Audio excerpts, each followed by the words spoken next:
வடிவலண்ணே வணக்கம். வணக்கம்டா தம்பி. என்னடா நான் நேற்று மாட்டுரை சாப்பிட்டுனேன்.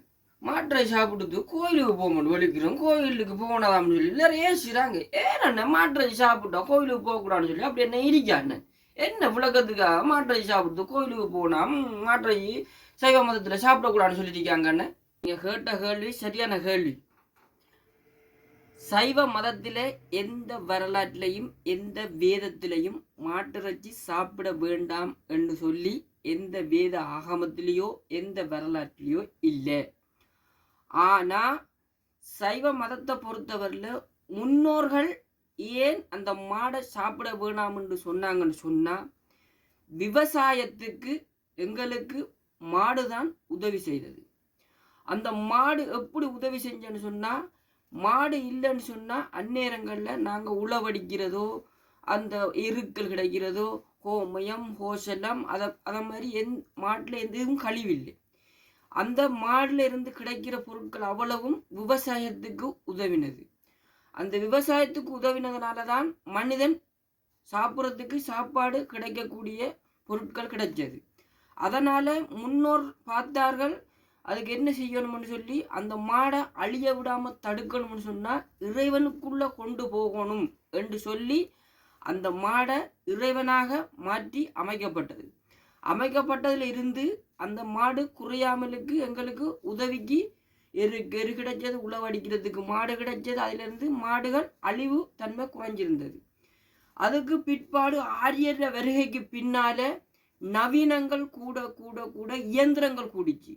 இயந்திரங்கள் கூட கூட கூட கூட என்ன செஞ்சாங்க சொன்னால், இயந்திர கூடுதலான வரணும்னு மாற்ற பெருக்கங்கள் கூடினோன்னு மாட்டுக்கள் என்ன செஞ்சுன்னா மனிதனுக்கு இரையாக்கப்பட்டது. அது தமிழண்ட இன்னும் தமிழன் அதை இறைவனாக பார்க்கறது படினால தான் இன்னும் அந்த மாடை அவர்கள் சாப்பிடாமலுக்கு இன்னும் நாங்கள் இறைவனா வணங்கி கொண்டிருக்கிறோம். ஆரியர வருகைக்கு பின்னால வந்த வருகைகள் அதை இறைவனா பார்க்காமலுக்கு ஒரு இடையா பார்த்து அதை சாப்பிட்டு மாடை அழியிற நிலைமையை கொண்டு வராங்க. இப்போ இதே இந்த நிலை இன்றைக்கு நடக்கிற நிலையை பார்க்கும் பொழுது உலகளாவிய ரீதியில் பார்க்கக்குள்ள ஒரு நேரத்தில் இந்த பெட்ரோல் டீசல் அதுகள் இல்லாமல் போய்த்தன்னு சொன்னால் நாளைக்கு தேவை மாடு தேவைப்படக்குள்ள மாடு இனி ஒரு மாடை நாங்கள் உழவடிக்கிறதுக்கு அதுக்கு ட்ரைனிங் கொடுக்கணும். அந்த ட்ரைனிங் கொடுத்து அதை பறிச்சு ஆக்கி எடுத்தா தான் அது உழவுக்கு ஓடும். இல்லைன்னா உழவு கூட சும்மா விட்டா ஓடுமா? ஓடாது.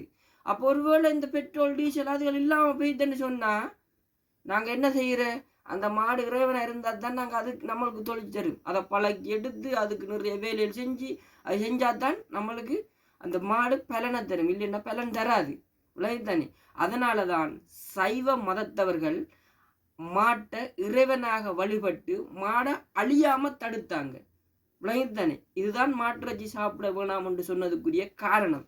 எந்த வேதத்திலையும் இல்லை, எந்த வரலாற்றிலையும் எங்களுக்கு சாப்பிட வேணாம் என்று சொல்லி இல்லை. இதை புரிஞ்சவங்க புரிவாங்க, புரியாதவங்க தேடி பாருங்க, கிடைக்கும். அப்படி இல்லையா எனக்கு சப்போர்ட் பண்ணணும்னு சொன்னால் சப்போர்ட் ஒன்று தாங்க. இன்னும் படிப்படியாக சில விஷயத்தை நான் உனக்கு சொல்லித்தரேன் தம்பி. விளையுது தானே.